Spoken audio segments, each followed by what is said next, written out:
사랑합니다. 명절 잘 보내셨어요? 예, 고향에 방문하셨든 못하셨든, 자녀들을 뵈셨든 못 뵈셨든 우리 주님께서 우리 모든 교우들의 가정에 하늘의 복과 땅의 복으로 채워주실 줄 믿습니다. 아멘. 십수년 전에 저는 재정이 좀 많이 열악한 교회에서 부교육자 생활을 했습니다.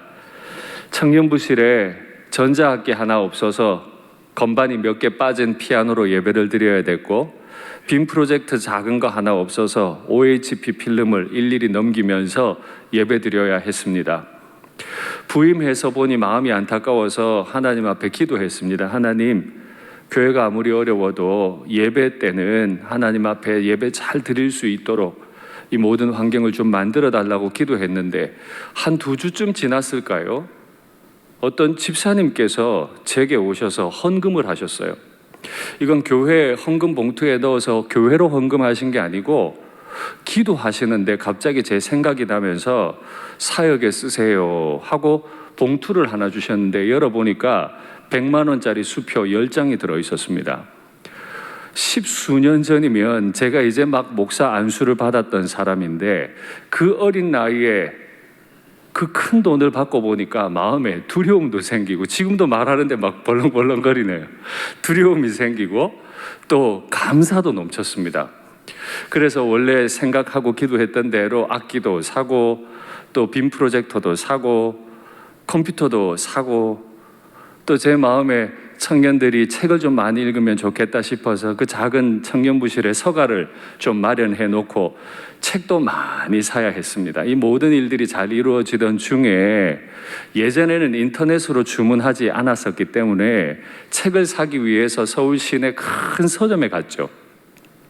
수십 권의 책을 이제 구입을 하고 나오는데 제 아이들이 생각이 났어요. 제 집에 제 아이들이 있는데 그 아이들을 위해 동화책 몇 권을 사줘야겠다 싶더라고요. 살려고 딱 들고 나오고 이쪽에는 큰 수십만 원어치의 책이 딱 있는데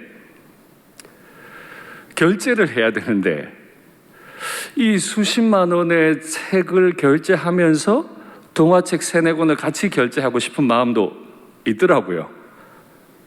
이건 교회로 공식적으로 헌금한 것도 아니고 영수증도 필요 없는 그냥 저한테 주신 돈인데, 근데 또 한편으로는 야, 이거 이렇게 쓰면 안 될 것 같은 생각도 들고, 그래서 카드를 2번을 냈어요.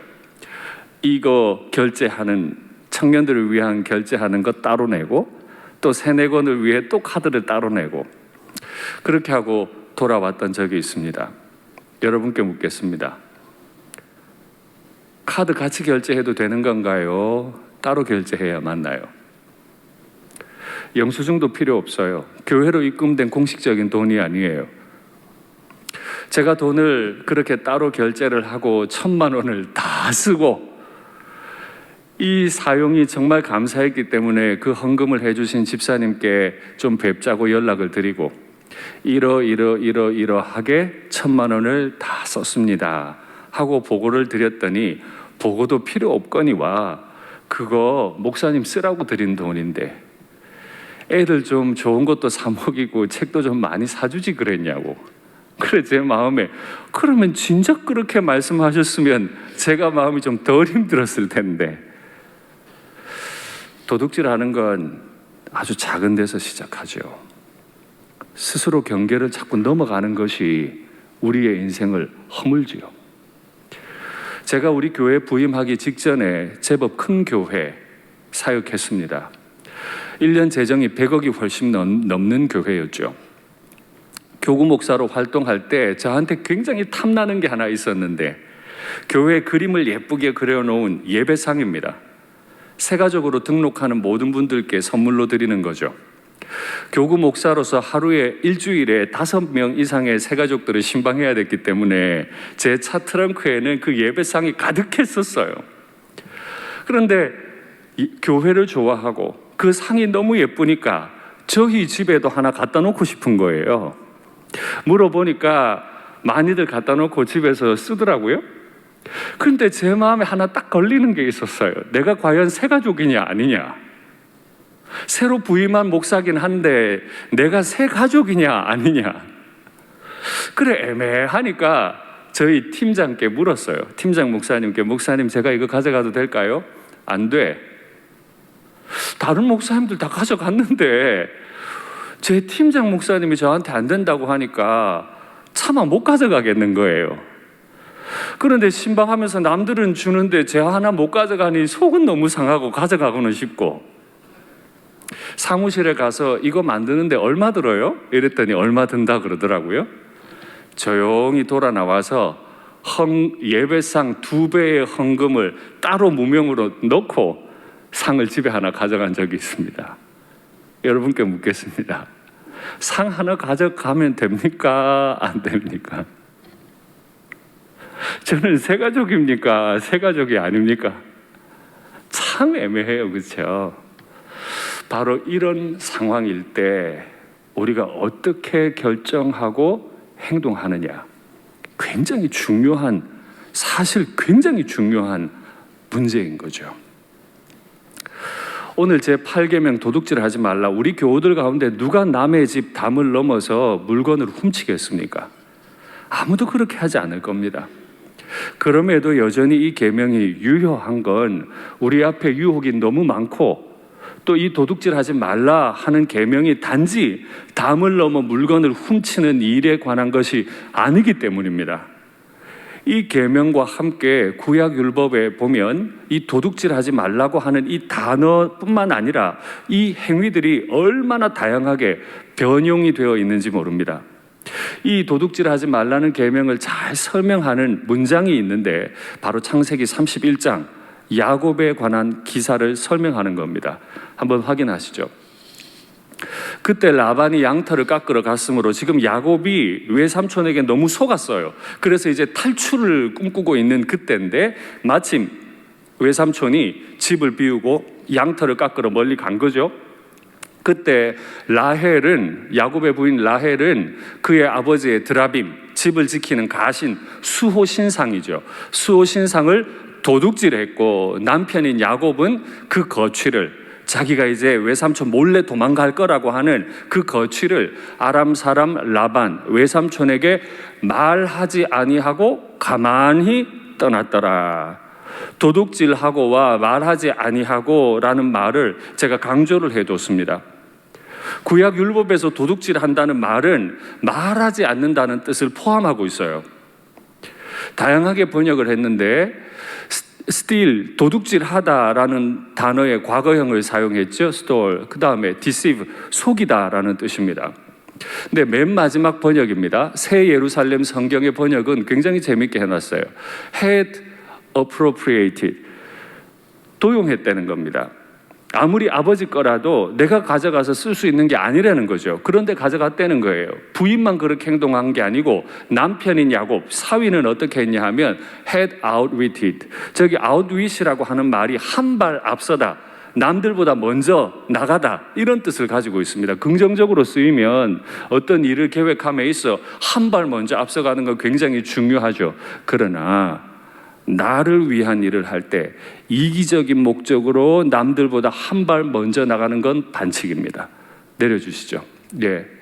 100m 달리기 선수가 단 0.01초라도 먼저 뛰면 반칙이듯이 자신을 위해 한 발 앞서 나가는 것, 내가 원하는 대로 하기 위해 사람들을 만나서 막 설득을 해놓고 내 원하는 대로 모든 걸 만들어 놓는 것, 이건 반칙이라는 거예요. 구약 율법에서 도둑질이라고 하는 이 단어는 단지 남의 집 담을 넘어가서 몰래 가져오는 것뿐만 아니라 속이는 행위, 도용하는 행위, 이기적인 목적으로 남들보다 한 발 앞서 뛰려고 하는 마음들, 이런 행위들 모든 걸 포함해요. 하나님은 이걸 하지 말라는 거예요. 교회의 존재 목적은 뭡니까? 이스라엘 백성들이 애굽에서 구원받아서 가나안으로 가는 이유는 뭐죠? 젖과 꿀이 흐르는 땅에서 마음껏 먹고 즐기라는 건가요? 아니요. 하나님께서는 우리에게 젖과 꿀이 흐르는 땅을 허락하시지만 우리는 그 땅에 가서 하나님의 복지를, 그 거룩한 복지, 진짜 복지를 그 땅의 사람들에게 전하라고 우리를 그곳에 보내셨죠. 교회가 이곳에 있는 이유는 확장하라고 있는 게 아니에요. 이 지역에 하나님의 복지가 흘러가게 하기 위해서인데, 교회나 성도 개인이나 가정이 지역에 복이 되지 않고 오히려 남들의 것을 훔치거나 도용하거나 한 발 먼저 앞서 나가려 하거나 내가 어떻게 행동할 거다 하는 걸 싹 말하지 않고 숨겨서 교묘하게 행동하는 것들, 이건 하나님의 뜻에 맞지 않아요. 본질을 위반한 거예요. 복음 전하고 예배 드리는 것만이 본질이 아니라 우리를 가나안으로 인도하셔서 하나님의 복지가 흐르는 천국으로 만들라고 하신 하나님의 소명, 그 본질을 지키는 일에 실패하지 않기를 간절히 바랍니다. 율법에 이 도둑질하지 말라 하는 계명을 몇 가지로 범주화해 볼 수 있는데, 가장 먼저는 속여서 이윤을 취하는 겁니다. 남의 집 담을 넘어 훔치는 것은 물론이고 내가 살짝 속여서 이윤을 취하는 것, 이런 경우들은 흔하게 많아요. 이 시대에도 많아요. 그러나 그리스도인들은 속여서 이윤을 취하면 안 됩니다. 율법 한번 확인하시죠. 처음에 속히 잡은 산업은 뭔가 급해요. 빨리 해야 될 것 같아요. 마침내 복이 되지 않아요. 빠르게 하면 도움 될 것 같은데 급하다고 도움 안 돼요. 복이 안 돼요. 너는 악을 갚겠다 말하지 말고 여호와를 기다리라는 거예요. 우리의 본질은 남들을 돕는 데 있기 때문에 우리가 가만히 하나님을 기다리면 하나님이 우리에게 그 능력을 주실 텐데, 그가 너를 구원하시리라. 그 다음 문제요, 한결같지 않은 저울추. 속히 부자가 되고 속히 돈을 벌고 조금이라도 더 벌기 위해 저울추를 속이는 거예요. 여호와께서 미워하시는 것이요 속이는 저울은 좋지 못한 것이니라. 요즘만 가게에서 그러는 게 아니고 3,400년 전부터 사람들은 저래 왔어요. 우리나라 조선시대에도 현명한 왕이 등장하시면 도량형을 통일해서 확인하잖아요. 속이지 않도록. 그래서 암행어사의 표징이 마패가 있지만 또 하나는 척이라는 게 있잖아요. 금척이라는 걸 가지고 다니면서 정확한 기준의 표상으로 삼잖아요. 우리는 이윤을 조금 더 남기기 위해 남을 속이는 일을 해서는 안 될 것입니다. 두 번째요, 속여서 이윤을 취하는 행동 말고 또 도둑질에 해당하는 것은 손해를 끼치는 겁니다. 속였든 속이지 않았든 관계없이 나의 어떤 행동을 통해 남들에게 손해가 가면 안 돼요.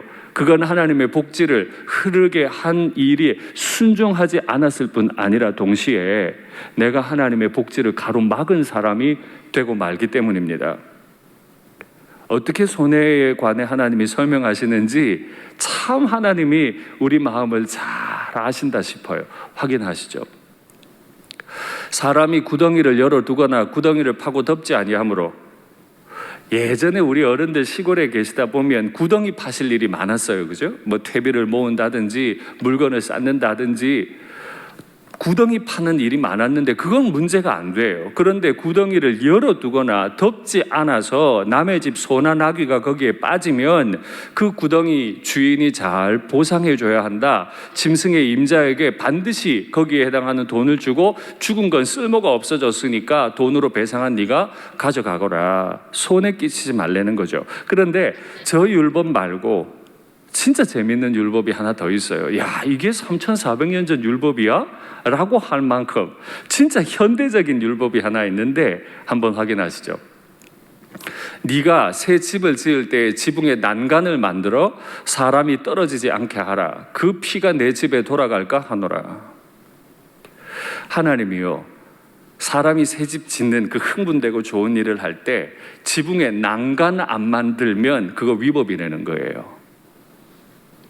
우리 교회 얼마 전에 저기 중층에 난간을 다시 더 높였습니다. 원래도 있었지만은 더 안전하게 높여놨습니다. 시야가 가려질 수 있겠다. 또 좀 음향이 반사되어서 듣기에 안 좋을 수 있겠다.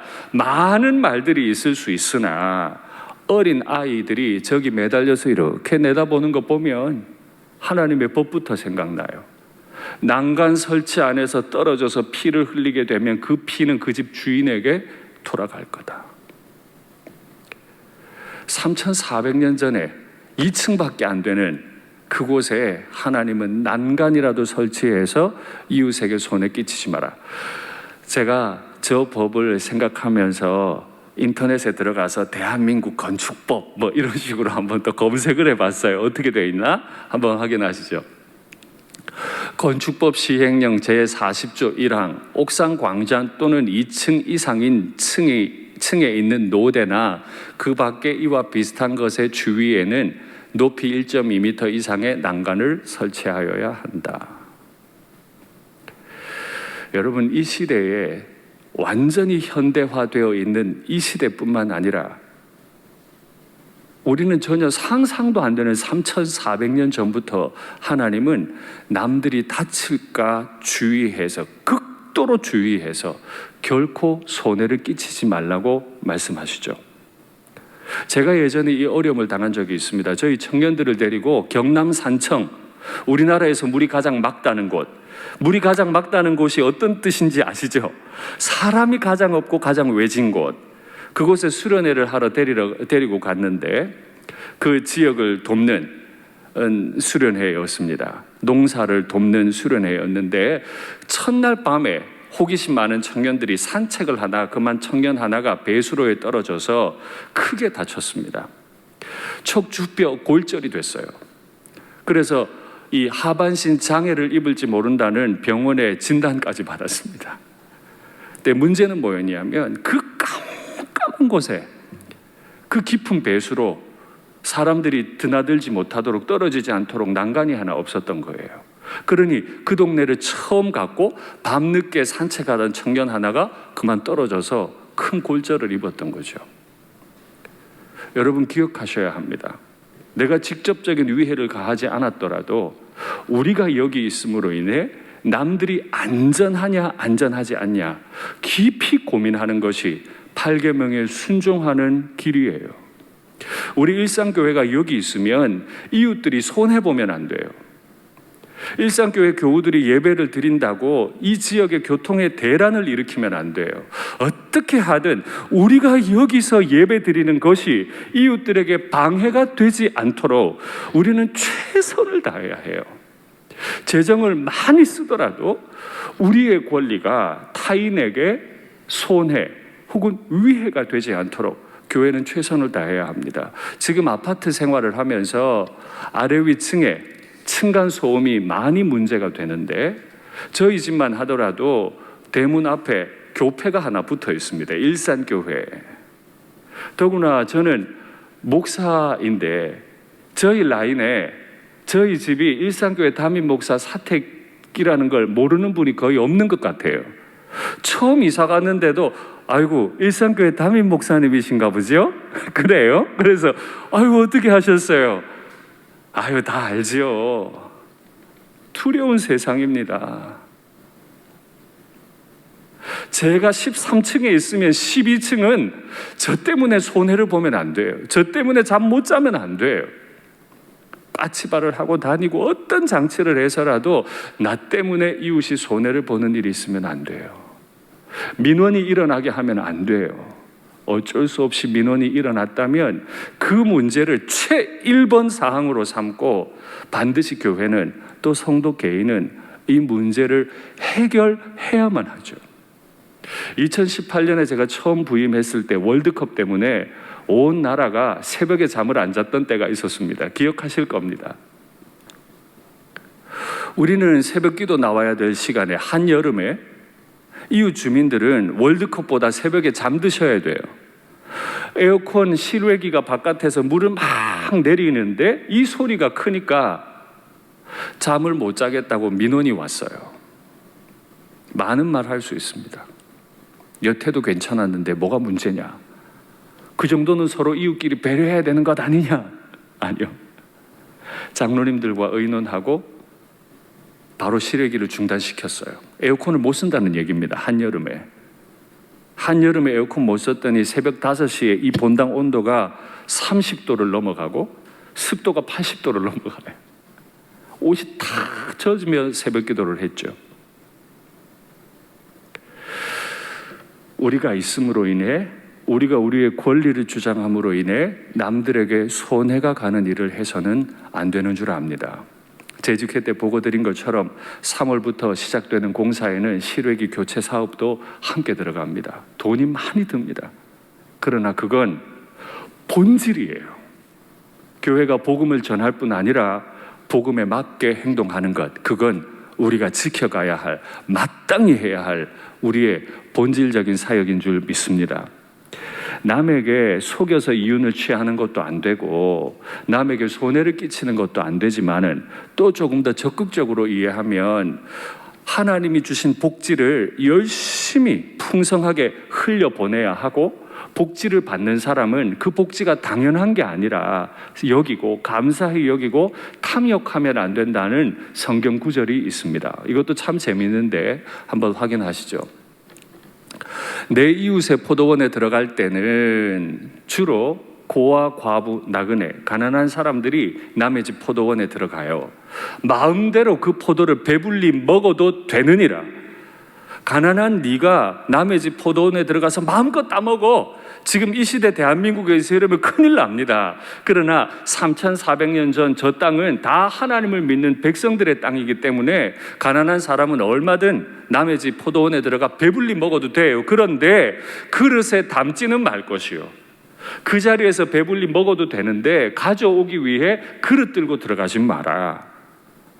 너의 이웃의 곡식밭에 들어갈 때는 네가 손으로 그 이삭을 따도 돼. 곡식밭에 가서 손으로 따도 되는데 이웃의 곡식밭에 낫을 들고 가지는 마라. 베푸는 사람 입장에서는 가난한 사람이 내 밭에 곡식 자라는 거 하나도 기여한 바가 없어도 그 가난한 사람들이 와서 먹고자 할 때 마음껏 배불리 먹게 해줘라. 배고픔을 속이는 정도 말고 배불리 먹게 해줘라. 그런데 그 은혜를 받는 너는 그릇을 들고 가서 더 담아오려 하거나 많이 따먹으려고 낫을 들고 가서 아예 추수를 하는 행동을 해서는 안 된다. 탐욕에 빠지지 않게 하라는 말씀인 거죠. 여러분, 10계명을 주실 때 맨 마지막 그 계명을 닫는 계명이 뭐죠? 탐내지 말라라는 계명입니다. 탐내기 때문에 우상 섬겨요. 탐내기 때문에 안식일을 안 지키고, 탐내기 때문에 부모 공경 안 하고, 탐내기 때문에 살인하고 간음하고 도둑질하죠. 그래서 하나님은 우리의 탐욕을 멈추기를 원하십니다. 지금까지 3가지를 말씀드렸는데 마지막 네 번째, 도둑질하지 말라는 이 계명을 다른 율법은 어떻게 확대했냐면 적극적으로 도우라는 거예요. 도둑질하는 세상이 오지 않도록, 그 누구도 도둑질할 필요 없도록 적극적으로 나눌 수 있게 하라. 이 계명을 잘 이어받은 신약의 교회, 초대교회는 유무상통, 가진 자나 없는 자가 서로 나누어서 아무도 교회 안에 궁핍한 자가 없었다. 적극적으로 나누고 섬겨야 하죠. 말씀 한번 확인하시죠. 내 형제의 나귀나 소가 길에 넘어진 것을 보거든 사람의 문제가 아니고 짐승, 가축의 문제인데, 가축이 길에 넘어졌어요. 왜 넘어졌는지는 그 다음 구절을 보시면 나오는데, 못 본 채 하지 말고 너는 반드시 형제를 도와 그 넘어진 가축을 일으켜줘라. 이게 뭐 대단한 문제길래요. 네가 만일 너를 미워하는 자의 나귀가 짐을 싣고 엎드러짐을 보거든. 보통 소와 나귀는 짐을 운반하는 용도로 많이 쓰였는데 짐이 너무 과해요. 그래서 가축이 힘을 다했고 쓰러져 버렸어요. 그러면 일으켜줘라. 그 가축이라도 일으켜주는 게 맞다. 근데 그 앞에 뭐라고 붙었어요? 어떤 나귀래요? 너를 미워하는 자의 나귀가. 그 사람은 나의 원수 같아요. 그 사람은 날 굉장히 미워해요. 나도 그걸 느끼고 있고 알고 있어요. 얼마나 불편하겠어요. 그냥 친한 사람이 아니에요. 마음 맞는 사람이 아니에요. 나를 미워하는 자의 미물이 쓰러졌더라도 완전한 강조 아닙니까? 그 나귀까지도 버려두지 말고 그것을 도와 그 짐을 부릴지니라. 그 짐을 좀 내려줘라. 이 율법을 어떻게 지킬까 고민하던 랍비가 율법을 해석했던 책 미시나에서 설명하기를 나귀에게는 90kg 이상 짐을 올려서는 안 된다. 예, 나귀에게 짐을 올리지 말라 하는 것도 적극적인 해석이겠습니다만은 지금 이건 단지 나귀만을 위한 게 아니죠. 나를 미워하는 줄 알아요. 날 싫어하는 사람인 줄 알아요. 그러나 그 자신이나 그가 소유하고 있는 미물이 어려움을 당했더라도 하나님의 복지를 흘려보내는 사람으로 부름받은 우리 그리스도인들은 그 작은 일에까지도 우리는 적극적으로 돕는 사람으로 부름받은 거예요. 교회는 교회를 키우는 일에도 애쓰고 또 교회에 필요한 것들을 만들어가는 일에도 애써야 합니다. 그러나 교회가 있기 때문에 이 지역을 섬기고 돕는 일에 적극적으로 애를 쓰고 선교사님들의 필요를 채우는 일에 적극적으로 애를 쓰고 또 어려움을 당한 교회를 돕는 일에 적극적으로 애를 써서 우리 교회뿐만 아니라 우리 가정만이 아니라 이 지역과 하나님의 몸된 교회 전체가 천국을 경험해야 하는 줄 믿습니다. 이것을 어떻게 명령하시는지 말씀 한 번 더 확인하시죠. 흩어 구제하여도 더욱 부하게 되는 일이 있나니 막 뿌리듯이 구제해도 손해 안 볼 거다. 내가 다스리는 내 나라에서는 구제해도 부하게 될 거다. 오히려 구제하는 걸 아끼면 가난하게 될 뿐 아니라 구제 안 하고 통장에 아낀다고 부자 되지 않는다는 거예요. 우리 자녀들이 부자 되게 가르치려면 어떻게 하는 법을 가르쳐요? 아껴 쓰는 법도 가르쳐야 되지만 적극적으로 남을 섬기는 일에 그의 재정을 쓰고 시간 쓰는 법을 가르치면 우리 자녀들이 부자 될 줄 믿습니다. 구제를 좋아하는 자는 풍족하여질 것이요. 저 말씀을 하신 하나님이 오늘 나의 하나님, 우리 자녀들의 하나님이신 줄 믿습니다. 남을 윤택하게 하는 자는 남들에게 윤택하게 하지 않을 뿐 아니라 남들이 윤택해지는 거 보면 배가 아파요. 큰 그리스도인들이 본질에 충실하지 않는 거예요. 남의 교회가 부흥되면 어떻게 해야 돼요? 할렐루야, 감사해야죠. 저렇게 남들에게 더 열심히, 남들을 윤택하는 일에 더 열심을 내는 우리와 우리 교회가 되기를 간절히 바랍니다. 하나님은 저 잠언 말씀에만 머물지 않고요, 신명기 말씀을 통해 엄청난 축복을 주시는데 확인하시죠. 네가 네 하나님 여호와의 말씀을 삼가 듣고 내가 오늘 너에게 명령하는 그의 모든 명령을 지켜 행하면, 저 모든 명령 안에 8계명, 지금까지 설명해드린 계명이 다 들어가 있어요. 그 계명을 행하면 여호와께서 너를 세계 모든 민족 위에 뛰어나게 하실 것이라. 지금 이스라엘 백성, 이 신명기 말씀을 뱉는 백성은 누구죠? 애굽에서 노예살이하다 도망 나온 도망노예 신세예요. 도망노예일 뿐만 아니라 모압 광야에 아직 가나안에 들어가지도 못했는데 1세대 부모님들은 다 죽어버렸어요. 과거도 단절됐고 아직 가나안에 들어가지도 못한 세상에서 가장 초라한 민족이죠. 그 민족들을 모든 민족 위에 뛰어나게 하실 것이라. 할렐루야. 우리가 어떻게 하면 높아진다고요? 하나님을 높이면, 이웃을 높이면 내가 높아질 줄 믿습니다. 네가 네 하나님 여호와의 말씀을 청종하면, 지켜 행하면 이 모든 복이 너에게 임하며 내게 이르리니 성읍에서도 복을 받고 들에서도 복을 받고 내 몸의 자녀와 토지의 소산과 짐승의 새끼와 소와 양의 새끼가 복을 받고 광주리와 떡반죽 그릇이 복을 받고 들어와도 복을 받고 나가도 복을 받을 것이니라. 할렐루야. 어떻게 해서 복 받아요? 내가 복을 만들어 쌓아둘까요? 아니요. 적극적으로 우리를 불러주신 가나안을 복지로 만들라고 명령하신 하나님의 그 명령에 순종해 갈 때 우리의 복이 우리에게 머물지 않고 흘러갈 수 있도록 물꼬를 틀어줄 때 하나님은 더 많은 복을 흘려보내라고 우리에게 더 채워주실 줄 믿습니다.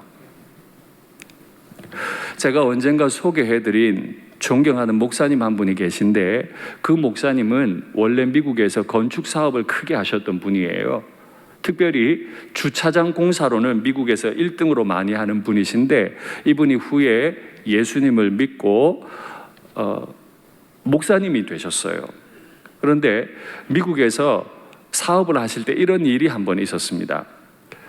공무원으로부터 전화가 왔는데, 지금 큰 공사를 위해서 이 벽이 안전한지를 점검하는 일을 좀 해줘야 되겠다. 얼마 들겠냐? 설명을 들어보니까, 사장님이셨던 이분이 설명을 들어보니까 고참 안 보내도 돼요. 대단한 기술 없어도 되고 신참 기술자만 가도 다 해결되는 문제라 시간당 $75면 되겠습니다 하고 전화를 끊었어요. 그렇게 하기로 하고, 그런데 이분이 일이 있다, 언제까지 거기 가라 하는 말만 하고 신참 보내고 $75 받으면 된다, 이 말을 잊어버린 거예요. 지시를 하다 보면 그럴 수 있잖아요. 이제 아랫사람이 이 명령을 받고는 고참 기술자를 보냈고, 회계팀에서는 고참 기술자가 시간을 썼으니까 $75보다 훨씬 더 많은 돈을 청구를 했고, 그 미국에 있던 공무원은 청구하는 대로 돈을 다 줬어요. 그리고 시간이 많이 지났는데 불현듯 이 목사님의 머릿속에 그 생각이 떠올랐던 거예요. 아, 맞다, 그때 내가 신참 보내기로 했는데 이게 어떻게 됐지? 내가 지시 안 한 것 같은데 하고 확인해 보니까 고참을 보내고 돈을 더 많이 받은 거예요. 그럴 수 있지 않겠습니까? 이미 사업은 다 끝났어요. 이미 그 일은 끝났고 돈 지불 끝났어요. 그때 이 목사님이 어떻게 했는지 한번 확인하시죠. 나는 약속보다 더 받은 돈을 모두 돌려주라고 지시했다. 이미 다 끝났는데요. 비록 고참 엔지니어가 나갔더라도 그 일이 시간당 $75짜리 직원도 할 수 있는 일이라 지금도 그렇게 판단한 거예요. 그렇게 받겠다고 고객과 약속했으므로 그렇게 했다는 거예요. 얼마 뒤 그 돈을 돌려받은 공무원이 전화해서 깜짝 놀라는 거죠. 우리가 돈 줘야 되는데 왜 그 회사에서 우리한테 되려 돈을 줍니까? 그리고 나의 설명을 들은 그는 무척이나 놀란 듯 잠시 침묵하더니 앞으로 일거리가 생기면 모두 당신에게 주겠다. 그래서 이분은 미국에서 승승장구하는 사업가가 됐을 뿐만 아니라 윤리적으로도 높임을 받아서 미국 백악관 오바마 정부 때 최고 자문위원으로 올라가시게 됐습니다. 그 몇 달러의 돈에 눈이 멀고, 야, 이미 다 지난 일이야. 뭐 지금 돈 입금하면 그 공무원 얼마나 난감하겠어. 참 많은 말을 변명으로 붙일 수 있으나 우리는 가장 정직하게 우리의 길을 갈 뿐이죠. 거룩한 젖과 꿀을 흘려보내기로 다짐하면 하나님은 우리에게 넘치도록 그 젖과 꿀을 허락해 주실 줄 믿습니다. 사실 우리는 이 8계명으로부터 아무도 자유롭지 않습니다. 제가 10계명 강의하면서 매번 말씀드리지만 우리야말로 가장 치명적으로 이 8계명을 범한 사람이죠. 선악을 알게 하는 나무의 열매를 먹지 말라. 우리가 그 열매를 먹은 사람입니다. 하나님의 권위를 날마다 침범해 들어가서 하나님의 뜻을 내 마음대로 분별해버리고, 하지 말라는 것도 합리화시켜서 해버리고, 하나님의 시간, 하나님의 재정을 도둑질한 사람이죠. 나의 뜻을 이루기 위해서 내 지체들의 시간과 내 지체들의 감정을 상하게 했던 도둑놈 중에 도둑놈이 바로 저예요.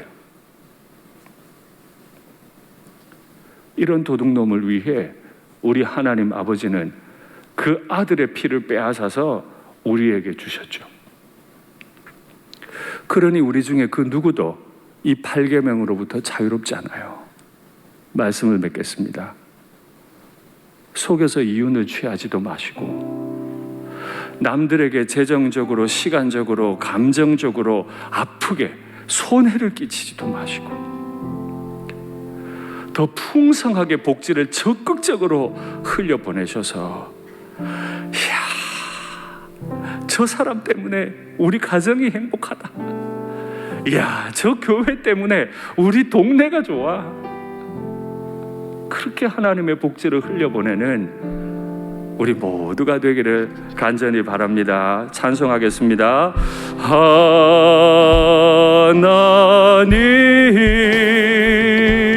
나의 마음 만져주소서.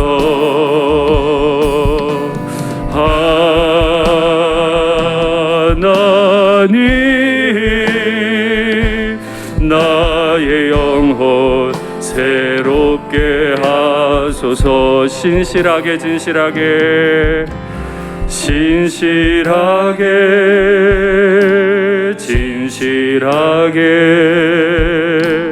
거룩하게 살게 하소서. 진실하게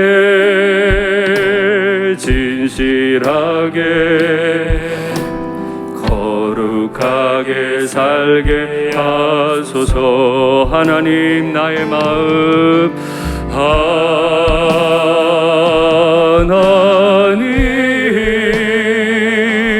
나의 마음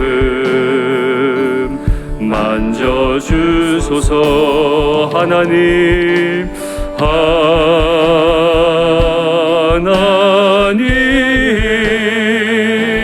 나의 영혼 새롭게 하소서. 주께서 주신 모든 은혜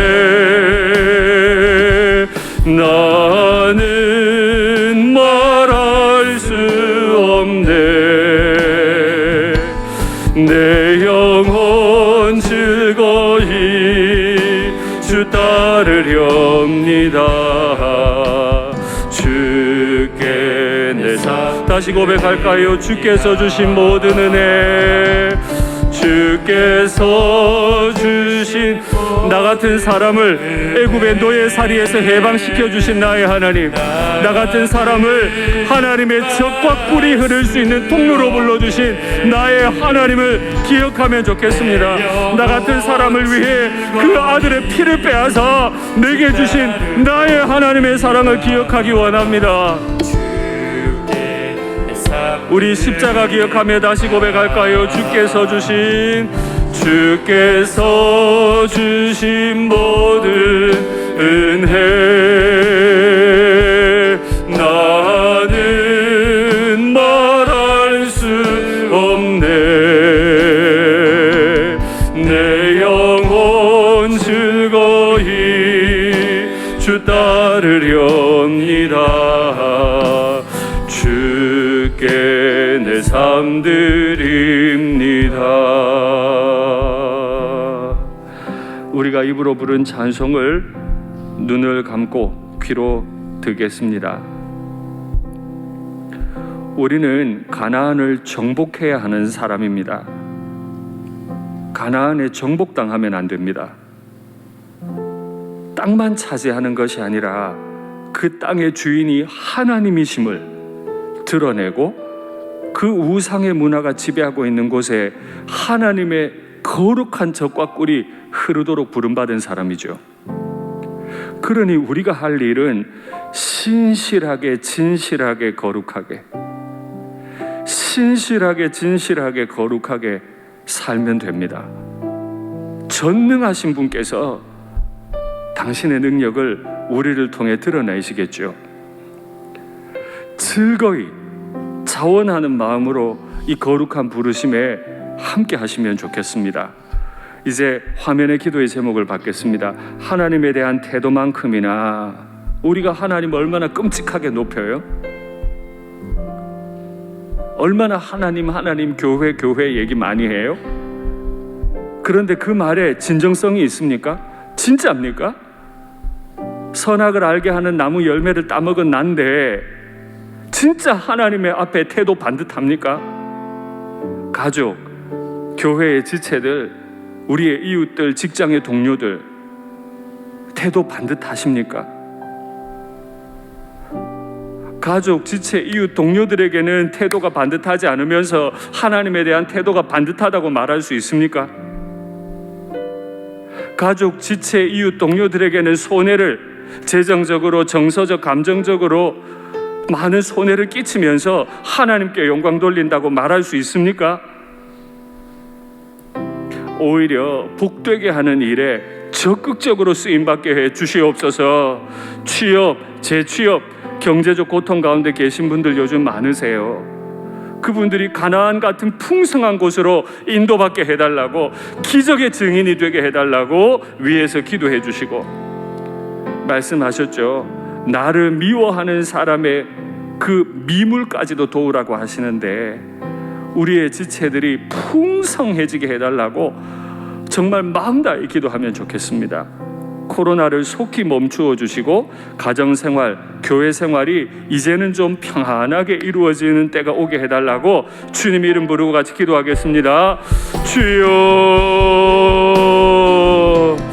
하나님 아버지, 우리가 참 많이 하나님을 높인다고 말하며 교회를 높인다고 말합니다. 하나님 앞에서라는 말을 많이도 하고 교회를 위해서라는 말도 많이 합니다. 그러나 가만히 나의 내면을 돌아보면 우리 이웃들을 향한 하나님의 계명에, 가족들, 동료들, 지체들을 향한 하나님의 계명에 우리가 얼마나 불순종하며 내 마음대로 주권을 행사해 왔는지 주님은 아십니다.